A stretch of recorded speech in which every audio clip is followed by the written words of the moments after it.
Welcome to another edition of our deconditioning series.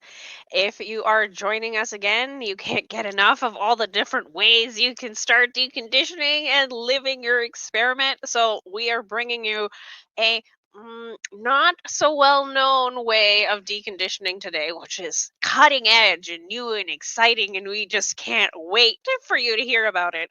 So, we are going to be introducing to you something called divine human design. And you might be going, what on earth is that? Well, we are here to answer that question for you with our amazing guest, Larry, who shall be doing that. So, without further ado, let's welcome our stellar guest tonight, Larry.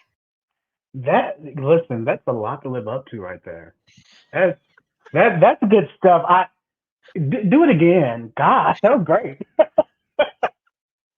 And I should Thank MC you for guys. real. Yeah, well, thank you guys for having me on the show. God, you said new and innovative ways, and I'm like, is she talking about me? Oh my God. Um, I mean, your line sixes, that's what you're here to do. So, and I'm gonna MC. tell you So, something. Yeah, I'm gonna tell you something. But I don't know if it's new and innovative. It's just I kind of looked down at one point and realized I had a bunch of puzzle pieces in my hand and didn't realize that they all went together. And I was like, ooh. oh, this snaps into this and this snaps into that. Oh, that's what that puzzle makes. I have to share this with people. So that's what I'm doing. The Lego of human design. Absolute trademark. There you go, right? Well, Lego's Um, already trademarked, but well, we'll figure something but out. there's no human design Lego trademark, right? So I mean, there's something in there, partnership, brand deals, something. We'll think of it. We'll think of it. Between the two That's of us, right. we'll think of something. Okay, so people are still like, what are they talking about? So, Larry, let us know who you are, what this is about, and all the things. So, again, my name is Larry Armstead. You can find me at my website, parallary.com. People are going to immediately stop right there and be like, Parallary, like what? It's down there. But I got this nickname from a friend who, when the movie Paranorman came out, the little cartoon that came out, I had a mystical experience of my own where I foresaw the death of my brother back when I was a Oh, teenager, wow. about a year and a half before it happened. And from that moment, that didn't stop. I couldn't turn it off. It turned on and it never turned off. And I was in her house one day and she said, you know, we'd seen the movie Paranorman. And she said, you're like him, but you're like Paralary. I said, oh, you can consider that stolen. And she said, well, have you ever decided to do readings or anything online? Because at that time I was just doing kind of psychic and tarot stuff online. And I was like, nobody's gonna pay me to do this. She was like, just humor me and like put up like a Reddit page or something. Put up a Reddit page and I stayed busy. Like couldn't I was like, oh my God, all these people. Because I was charging so much $5 a reading for like 45, 50 minutes an hour. I was, right. And Really? Oof. I know, because I just wanted to give. And from there, I launched my website, parallary.com. Then my best friend, who is an emotional manifester, um, she knew about all this stuff, and she came to me as a manifester will, and she said, "Have you heard about this thing called human design?" And I'm like, "Listen, Michelle, I don't need another spiritual modality. I have That was tarot. I exactly have." what I said. And it was See, so another you feel me? manifester, too. It was another, I'm Yeah. like, I can't, just no. I was like, I can't, Michelle. And she's like, and she's a 1-3. She's like, well, I'm going to keep talking about it. And I'm like, okay, well, keep talking about it. And she's talking about, the head and the asana. And I'm like, I'm familiar with those from chakras. And then she got into the G center. And I'm like, are you talking about the G spot? What's going on? And that was my honest reaction, right? And she was like, no, I'm not talking about that. And she just kept talking about it and talking about it. And she was working it. And so, of course, I don't want to feel left out and left behind. So I'm like, I'm coming along with you. And I always say she tricked me into starting human design and deconditioning because I looked up and it was, 3, 4 years. And, human design just started making sense. I went through a breakup after being in a relationship of 10 years. And it was kind of something that just came out of left field. And I remember sitting in my apartment after everything had settled, and I had human design on my phone. I had zero response in my body that entire 3 years. No response. She would talk about it, no response. And one night, I saw the app on my phone, and I was like, hmm, nice little sacral. Hmm. So I opened it, and I'm sitting there, and I read the stuff about the 6-2. That's where I started. I started on profiles, and I was like, my God, if they don't know, that is me. No, this is truly me. As I've had so much stuff growing up, I come from an extremely large family, and I was always told growing up, why do you spend so much time away from people? You don't want people over. You need your own time. You need your space. You shouldn't be like that. And I'm reading everything about my subconscious too, and I'm like, no, this is exactly what I'm feeling. I'm not wrong. This is exactly the way I should be. I felt seen, and from that moment, I was like, okay, it's all in. I need to know if the profile part's just telling me this much. What else is in here? And I just started. I took a shovel to it, and you know, my friend Michelle, the manifestor, she teases me. She was like, you had nothing to say about it, then all of a sudden you were here, and it how does this work everywhere? And I started looking for human design resources. Um, and I reached out to another person in human design out in Santa Fe, and I was like, there are no men in human design. And he was like, oh, no, no, no, there are.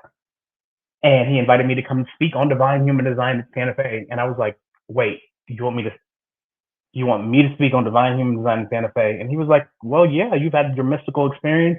You have a very unique way of putting this all together. So yeah, we want you to come and speak. So I spoke on it in 2023.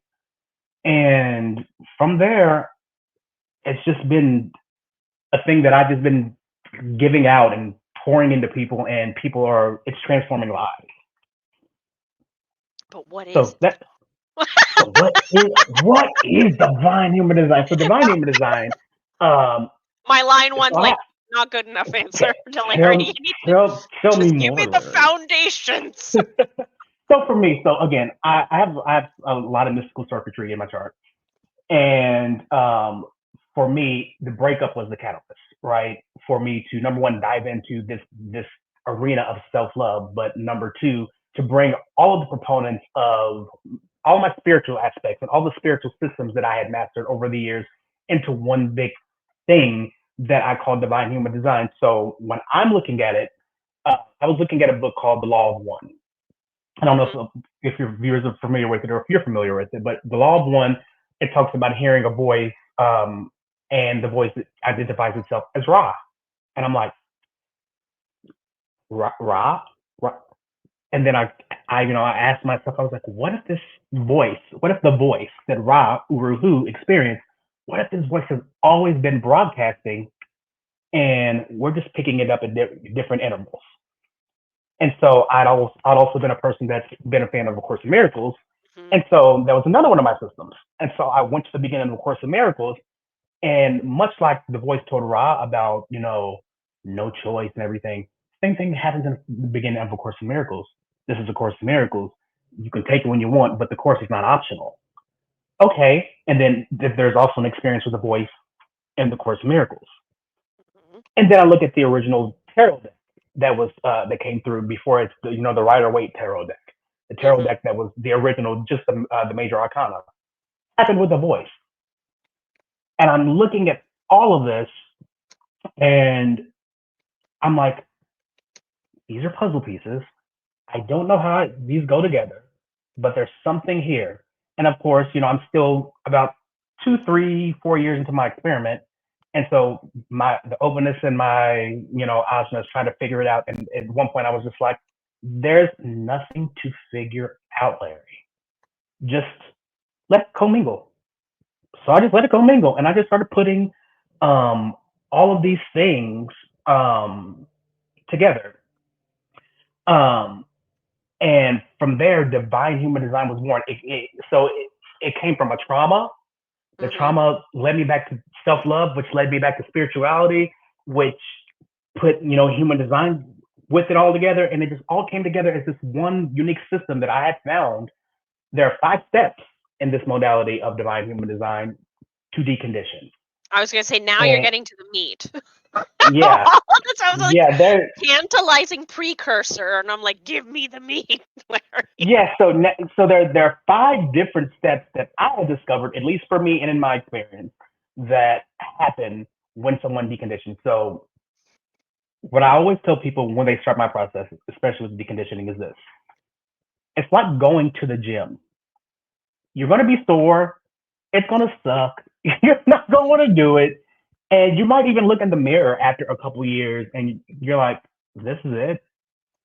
But deconditioning isn't something, in my experience, that can happen all at once because it's somatic, it's psychological, it's psychic, it's emotional. If that happened all at once, all that calibration and realignment happened at once, it would literally overwhelm and shut down our nervous system. So it's like snowflakes. It happens one at a time, and then you look up and there's 13 feet of snow outside, but it all happens with one individual snowflake at a time. And when you go look finally outside, you're like, oh, it has been snowing for 3 days.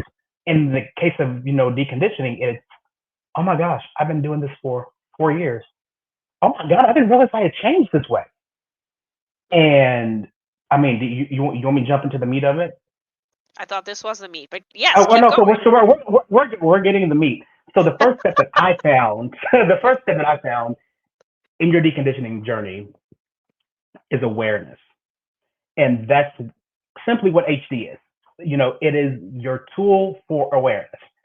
It's Hmm. your tool for being seen. It's your tool for just being visible.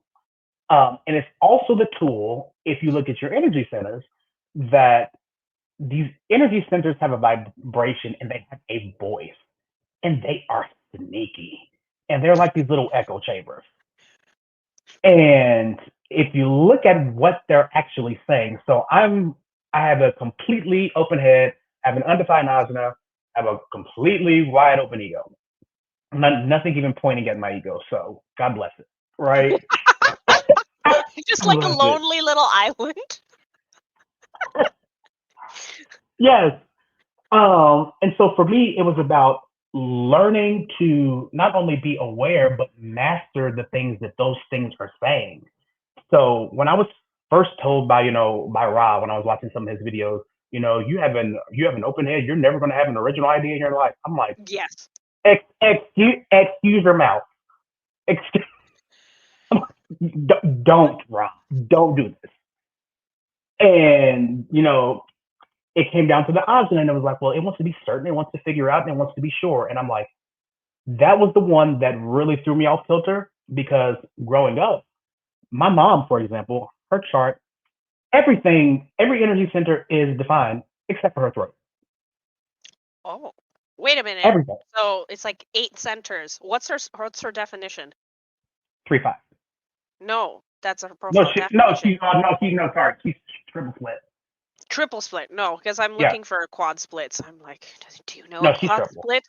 Okay, no. No, she's Shucks. triple, but and my dad also defined head and ajna. So growing up, being told by both of them, saying I don't know is not an option. Saying I don't have an answer, it's not an option. You need to figure it out. And so I'm hearing this through the lens of HD, and I'm like, wait, Oh. me saying that I don't know and I'm not sure and I don't have an answer, that's actually correct for me.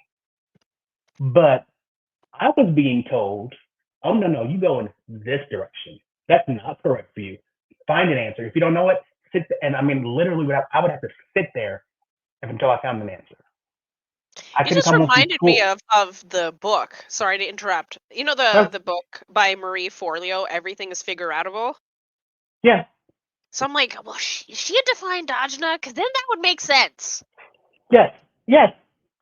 And I'm like, so when I see these people like mom and dad, like her, I'm like, everything is, yeah, for you. Everything is Yeah, you can figureoutable. And go figure it out. Okay. yeah, God bless you. It ain't built in here. And so it was that because it was me realizing there were so many areas in my life that I needed to be sure. I couldn't go do that thing because I'm gonna look stupid. I'm gonna look like I don't know what I'm talking about. I can't go, um, perform at this thing. I grew up singing. I can't go perform here if I don't have 75,000 rehearsals because I need to know you're not going to get up there and embarrass me. I'm not going to look like I don't know what I'm doing. I got to be certain. I got to be sure. Um, and then, I would hear from my manifestor best friend, Michelle. I would be, I have all these projects because, MG, that I'm working on. And she was like, dude, you totally drew inspiration from this person and that person and this and that. And I'm like, I did not. That is mine. I love how she's just calling you out. Always. Always. And it's the greatest thing. That's the nature of our relationship because she gets it back.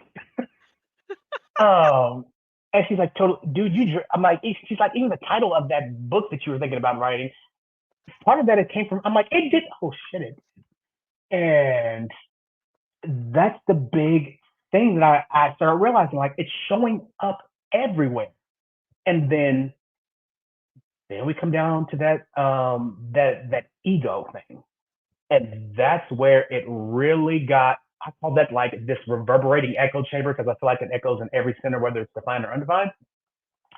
Um, because that ego for me, it was struggled with being good enough. Like I am a gay man in the Midwest, a gay black man in the Midwest, where there is a Bible thumping church on every corner, and I grew up in that being told that how you feel about things, how you feel about, the same sex, it's a perversion and it's wrong. And I'm like, but okay, true or false, I didn't choose this. Like, I did not wake up one day and say, you know what I'm going to do? You know what sounds like a great idea? I'm going to be Make black my and life LGBT. purposely harder. I'm definitely going to do this. It's And so much fun.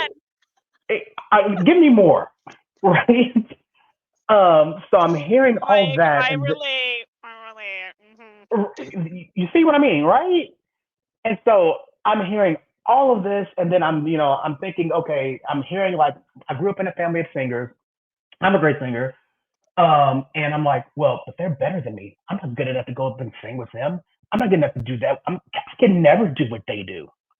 So I gave my voice away. I stopped singing for years because I'm not good enough, or it's not going to provide any value. It's not going to be worth anybody. Nobody's going to want to hear that.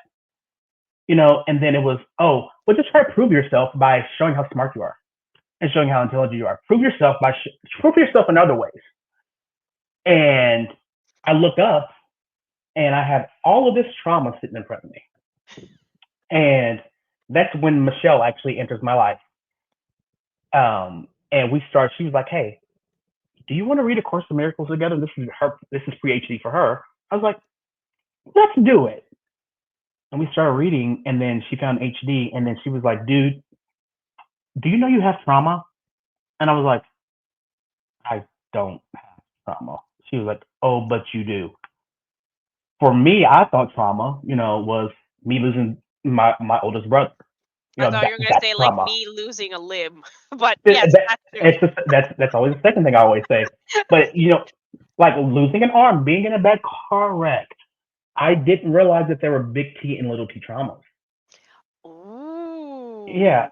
I didn't realize the human experience itself is fraught with trauma. Our first introduction to it being ripped out of the womb is a trauma. That is how you are introduced into what we call life on this planet. Mhm. And every piece of life that you look at is traumatic. Being intimate with a partner is traumatic the first time, Mhm. even though it ultimately is something you might end up liking. Some people do not, but it's traumatic the first time because there's breaking of things and there's all kinds of things happening, and you realize that trauma is part of this. But you don't. But if you're brought up in an environment like I'm brought up in, you're not aware. Going back to that point one, that trauma is everywhere, and you have to be okay with it. But you have to be aware of it, and you have to be aware of what your centers are saying, whether they're defined or whether they're undefined, because they're helping you navigate this thing called life. And then there's the process of fragmentation that starts happening within the human and the psyche, And there are parts of you that are created to protect parts of you that are more vulnerable. And you begin presenting those parts. And there's this little version of you that's screaming out in the background, but no, what about me? And you're like, no, no, no, no, no. I'm I can't let that part of you be seen because the first time you were seen, you were hurt. So for me, the part of me was I became an overachiever. The year that Mm. my brother died, which is 1999, I didn't go to school for about a month, but I came out with a 4.0 GPA, had homework delivered to me, and performed. I never cried or mourned his death. I didn't even go to his funeral because I was like, I can't. I literally can't. But I went into this almost zone of just perform, just achieve. You're good enough. Grades will make this better. Achieving in school will make this better. And I realized, oh my God, that's a trauma. So Michelle asks, hey, why don't you go to therapy? And I was like, listen, Michelle, black people don't go to therapy. And I'm not thinking I'm not honest. Well, Yeah. we don't do, we go to church, get some Jesus, and it's fine. And she's like, why don't you try? So I went. And my therapist at the time, she was like, oh, darling, yeah, you have trauma and you have lots of it. And, HD comes along and it helps me to realize that number one, the awareness. Just be aware of what you're sitting in. You have to be aware of just the things and the patterns and the energies and the parts of you that are fragmented off that you are sitting in. And then number two happens. Oh. Accept. Hmm. Oh, right. These are the steps.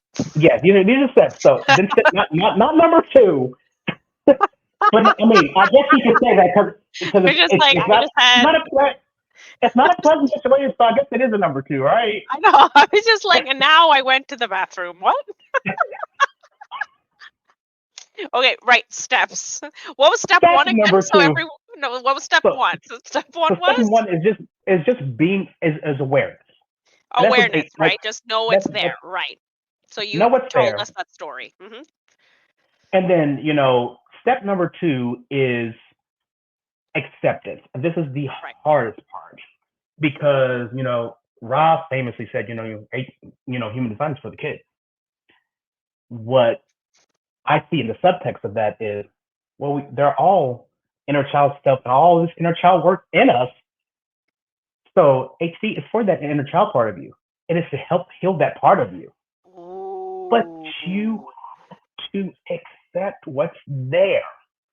And it's accepting those vulnerable parts of you, those parts of you that you have kept hidden, those parts of you that only come out in the shower when you know you're completely home alone, and or those parts of you that are just in the house with you when you're completely in your home by yourself, and there's no danger of anyone coming home and seeing those pieces of you that just you let your hair down, accepting that part, but accepting it in a place where it's not in a protected spot, right? It's taking away the part that is the protector part and making it completely exposed and vulnerable. And what I found is that the part of you that has grown to protect that is going to have a come apart. It's going to have a fit.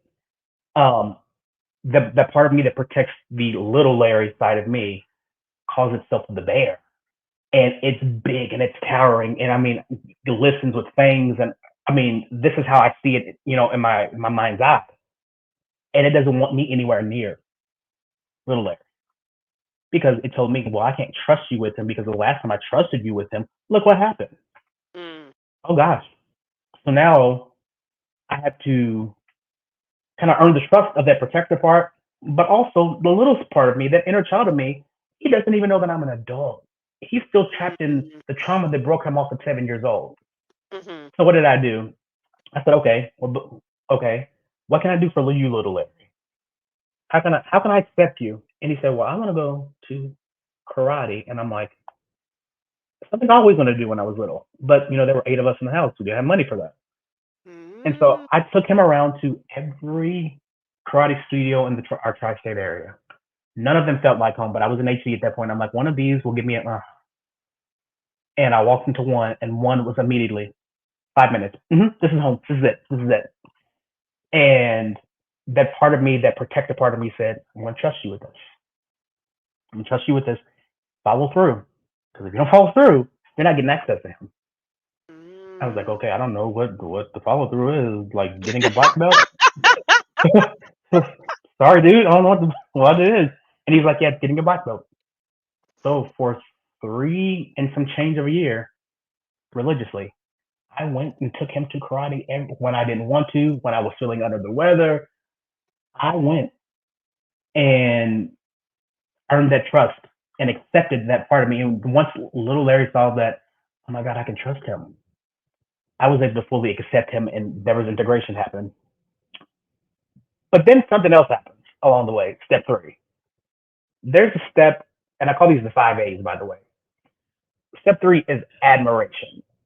What happened during this thing of going to Taekwondo is it freed parts of me, and I wanted to keep them in control. Like, no, no, no, you can't be out playing on the play. Hold on, guy, calm down. You can't be that person right now.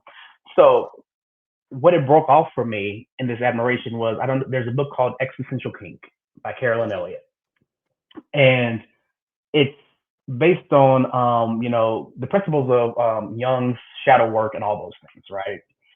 And it's about seeing what you derive pleasure from and how that benefits you. And I realized that one year before I met my fiance, who's sitting right out here making painting, um, I was watching a gay pride event on TV, and there was a part of me that just, it was again an inner child part of me that wasn't like out or accepted, and it was like, oh my God, look at those people with their rainbow flags on, and they're looking like and doing all this stuff and makeup, and and I was just like, oh my God. So it was again going back and picking up. You're a self-hating gay man. Oh, okay, okay. That one didn't feel good. Hit that one actually brought me to tears, right? And I was like, I would never go out and be one of go to one of those events. And I realized I was trying to control like the ebb and the flow of that voice. And I was like, what happens if just for this instance I go in the opposite direction? I let this voice just come out and play. Go let it play on playground. Let it be as evil and nasty and as gross as it wants to be, because it just needs to be seen. So I let it play, and I let it pass every judgment that it wanted to pass. And then it tired itself out. And then I found myself at a gay pride event, and I was like, I can do this. And I got out of the car with rainbow stuff on, and I enjoy being there because I let that part of me come to play. But that could not happen without the admiration aspect, without the getting off on what I'm getting off on. And there's some nasty pieces of us, some pieces of us that we would rather not have out, but that you have to trust yourself with. And that you have to just like kind of look at them in admiration and be like, you know what, you were created for a reason. There's a reason that you fragmented off, when that you're a part of my experience and you're a part of my body and my way of thinking and my thought pattern. Instead of trying to keep you back or put a dam in front of you, why don't I just let you play? And then you come to step number 4, which is apostasy. And apostasy is surrendering though your sincerely held beliefs that you've had for your entire life. And for me, I was like, okay, well, if we surrender these beliefs that we've had, these not good enough beliefs, these I need to prove myself, these I need to figure it out, I need to be certain, what do I replace them with? Because there's now going to be a void there. So what else Yep. replace them with? Right? And that's where A Course in Miracles circled itself back around and came in. Right?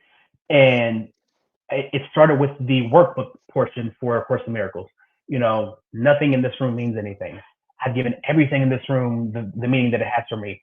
I'm never upset for the reasons I think. I'm upset because I see something that's not there. Mhm. I can see peace instead of this. Um, all of these thoughts that came from A Course in Miracles, and I'm reading these things, and I'm like, you know what, Larry? There's nothing to figure out with them. You don't even have to like these thoughts. And of course, the miracles will tell you this. You don't have to like these thoughts. You don't have to agree with them. You don't even have to accept them. Just read them. Kind of like, of course, the mirror, kind of like human design. If it's not for you, cool. But give it a chance, experiment with it, see what happens. It was that same thing. It's the same narrative. It's the same voice. It's that same flow in A Course in Miracles. And it's the same flow that you find in the Law of One. It says the same thing, the same types of things, right? So I'm letting all these things come up, and I'm just like, okay. So it's not that I'm not good enough. Miracles are my birthright. I am very holy. I am worthy. I am loved. Okay. And I'm putting all of these things in, and where I would hear, oh, you're not good enough, there would be a gap there. I call it the breath. There's a breath. And you're like, I can never do that. I'm not good enough to do that. But there's a breath of awareness. And they're like, but oh no, wait, I can see peace instead of this. I'm love. So yes, I am good enough. So it's a little bit of neurolinguistic programming to take where you are and look at those beliefs that you have and surrender them. And it's one of the hardest things you're going to do, because there's a part of you that looks and says, I don't know who I am without these beliefs. I don't know who I am without having to figure things out. The first time that I had to say to someone, or they called me and asked me something, as a coach, as their coach, paying me, well, Larry, what do I do here? And I had to look at them and say, I don't know. I have absolutely no clue. Was simultaneously the most thrilling and the most shocking and the most liberating thing I've ever done in my life. Because I'm like, that feels correct, because I don't know, but I'm going to force myself to try to figure it out and give an answer.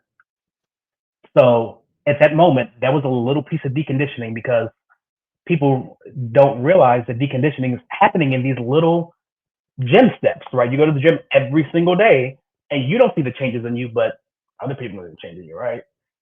And so I was like, I never thought about it like that before. When you start having those, I never thought about it like that before. I never looked at it like this before. That's deconditioning happening. And you'll look back over 4, 5, 6 years and you'll be like, oh, this is how it's happening.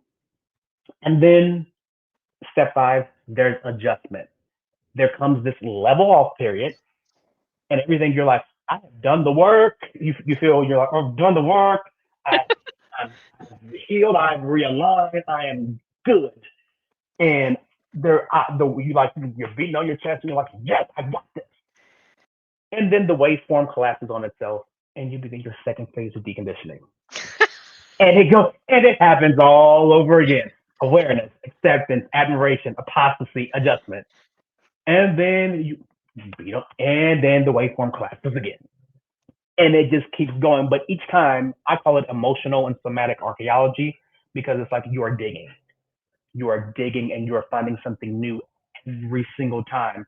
So now when I hear these not good enough thoughts, right? Or when I hear these like, that's pie. Echo, stop. Thank you. when I hear these thoughts now, it's on they vibrate differently for me now. They show up differently for me now. So it's like, oh, and I'll give you this is here's a perfect example, because I'm like year 6 of the deconditioning process. I had a funeral to attend this past Saturday, and again, I grew up with singers, and I haven't sang with the choir that I grew up singing with before. I mean, it's been since 2006, and they saw us all in our congregation. They were like, "Well, let's call the old band back together and let everyone sing for this funeral." And I'm like, "Oh, who's singing what? No, no, no, no, no, no, no." And we got up there, and there was that breath, that sing, sing, do what you didn't feel that you were good enough to do at that point. Because if you do it now, that is your point of adjustment. So I just opened my mouth and I sang. And people are looking, you never did this before, 15, 20 years ago. I know. But I could see peace instead of what I was feeling. I am good enough for this. I'm just as good as everyone else here. That's why they call me up here. And in that moment, one of those limiting beliefs turned off, and it was just another layer of deconditioning. So it happens in real life. What I try to tell people is human design is to be lived. We have so many people that want to be certified, and God bless it. You know, nothing wrong with it. I mean, the openness to my eyes, wants to be certified too. Come on. I was just having a conversation with Moni about schooling and certifications and all that. That's a side thought for when we come back from our commercial break of Larry making some pies. So Yes. I will let you not burn down your house and have everyone distracted while you go do that and come back. So you give me All a right. thumbs up when you're good. All right. I will be back. Woo.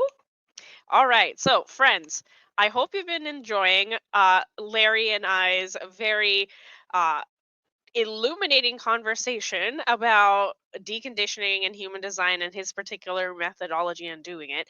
If you've been liking what we've been doing so far, we would love for you to subscribe, and thank you for subscribing and telling all your friends that we are an amazing place to not only see some cutting edge, amazing thought leaders come on the show and show off their different skills and different ways of doing things in deconditioning and all things HD, but also learning HD itself, right? So, in the new year, we are going to continue with the deconditioning series for a little bit, but then we are going to be going and resuming class, friends. We will be resuming class. We have some exciting topics lined up for you, which includes talking about line resonance. So, we're going to go back and check out what lines are and what it means when they resonate with each other.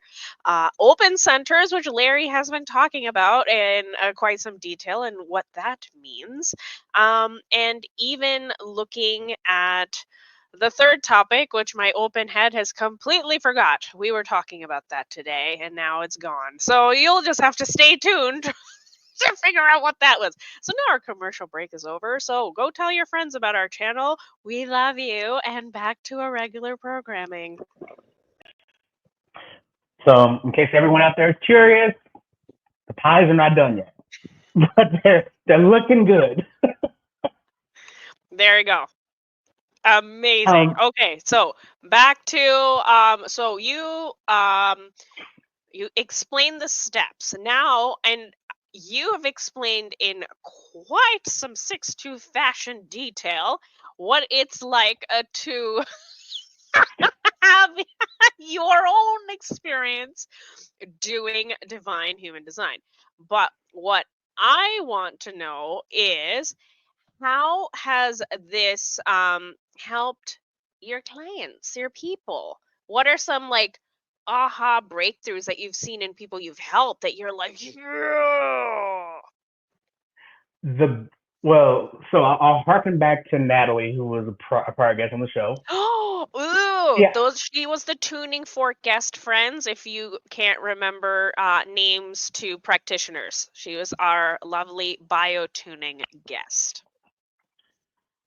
and she's wonderful. Please, just one of my very best friends. But um, she and I were talking at one point one day, and she was having some root pressure. Um, Some root and pressure. She has undefined root because, yeah, ego projector.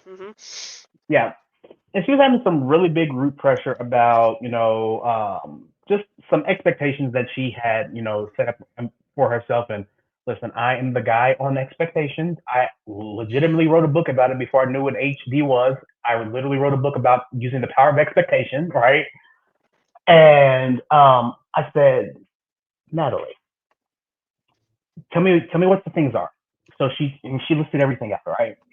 And I was like, now take all of that and say, you know what? I can see peace instead of this. And I said, I want you to give me like blow by blow in the moment. Every thought that comes up, I want you to follow by, but I can see peace instead of this. And she said, okay. And she started doing that. She was like, "Well, I need to do more like the writing stuff, and I need to make sure I have my pages done and everything." And I was like, "But you can see peace inside of that, right?" And she started saying that, and I was like, "Tell me what's happening in your body." She's like, "I'm actually feeling tingling in my roots." And I was like, so she kept going. I said, "Just keep going, just keep going. Just it doesn't have to make sense. Just let it up, give it a voice, make it, just let it out." And she's doing all this, and I said, "Now how do you feel?" She's like, "There's nothing there. It's like neutralized. All of that root pressure. I have none of it."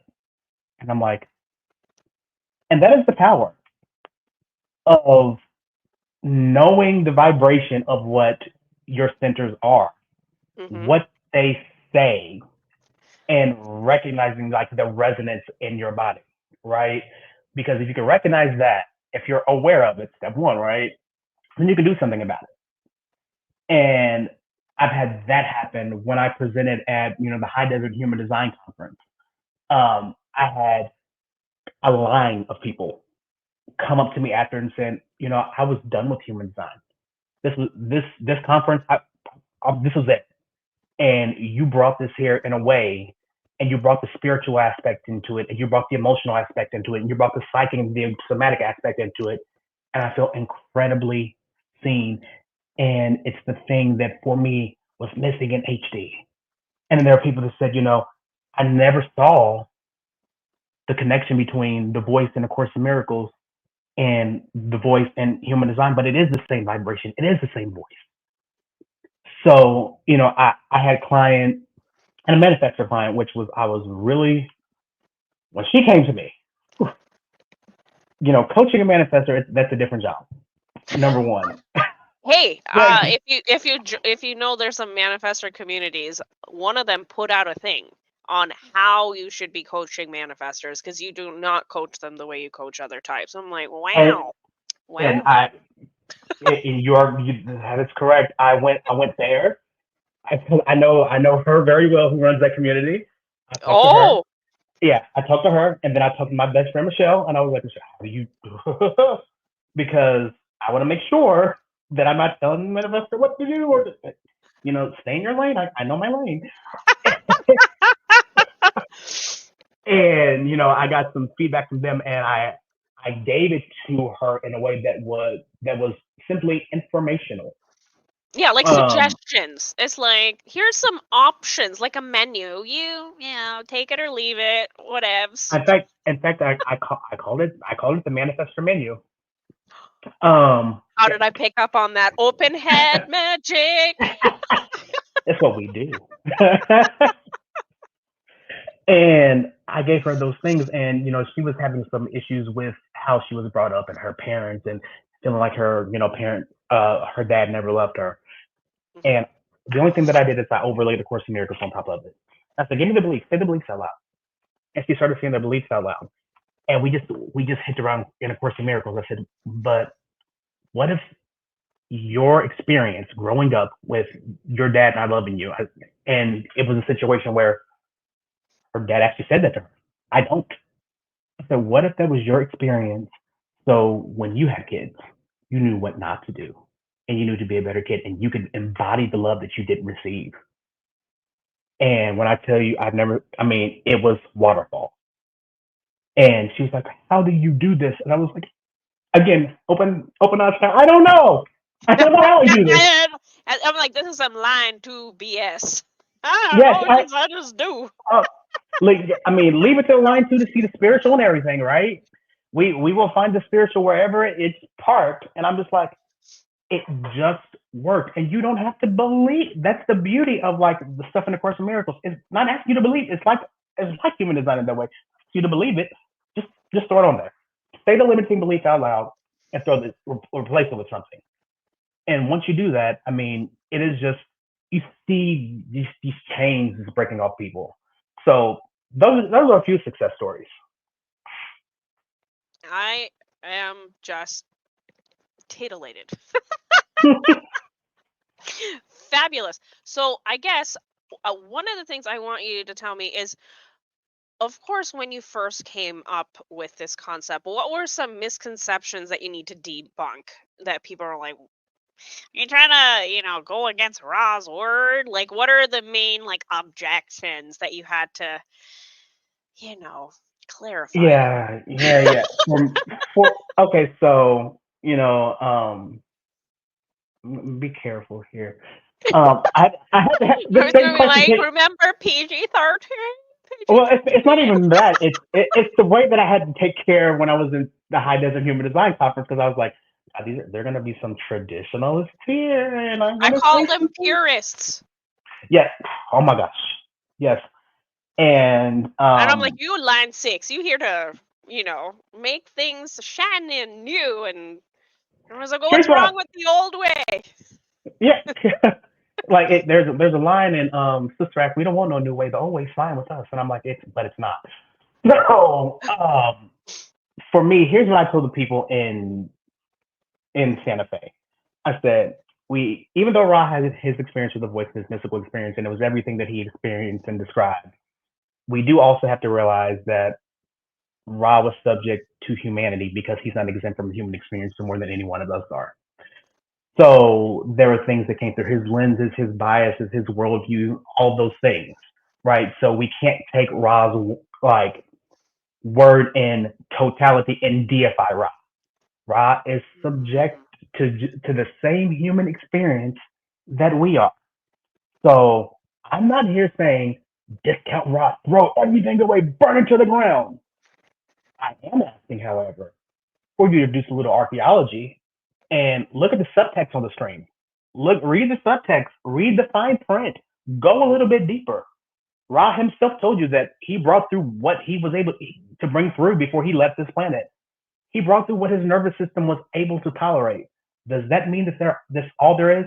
No, because for me, I can see that voice from a law of one, which is you know thousands of years old. Of course, the miracles happened about 15 years before Ra has his experience with the voice in the 80s, right? But it's all the same frequency. It's all the same broadcast. It's all the same voice. For me, it's like a rose by any other name will still smell as sweet.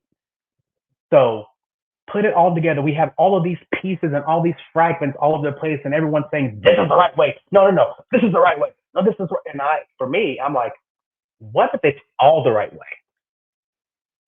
touche. So that's how I answer that question. That's how I answer that question. Okay, exciting. So, what if someone is like, muy intrigued? It's like, all right, Larry, how do you ease me into the bathtub? Run your body graph. Run your body graph.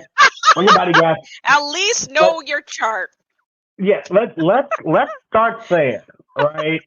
Um. Let's look at your chart. Um. For me, my first step in was the profile, my profile. Hmm. But it's I was gonna say what you have a response to, but that's a very sacred thing to say.